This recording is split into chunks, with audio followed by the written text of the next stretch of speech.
So how to create a random serial number using Excel. So ituturo ko sa inyo kung paano gawin.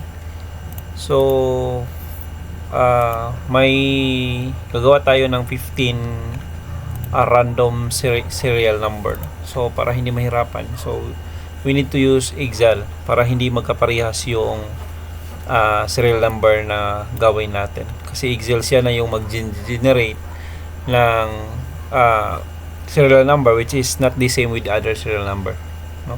So we need its unique serial number.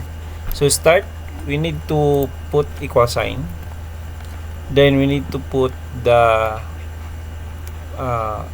quotation mark, quotation mark, then you need to put is n, then dash natin, then we need to put quotation mark again, then we need to put the end sign, ito. Then after end sign, we need to type run between, ito.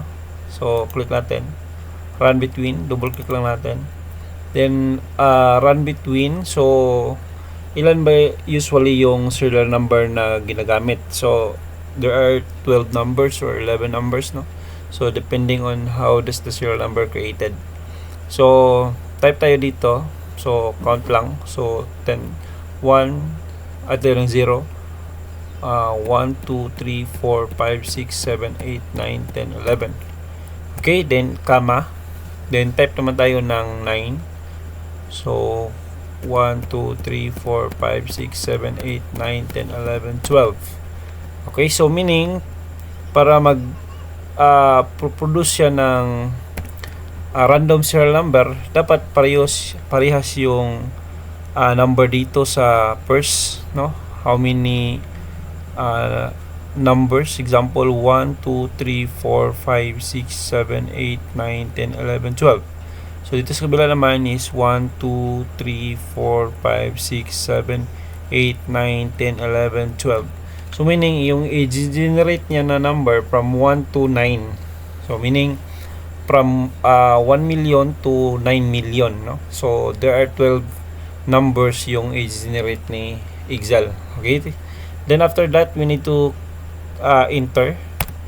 So ito na yung serial number natin, no? So automatically may isn siya, then random serial number. So drag lang natin, drag down.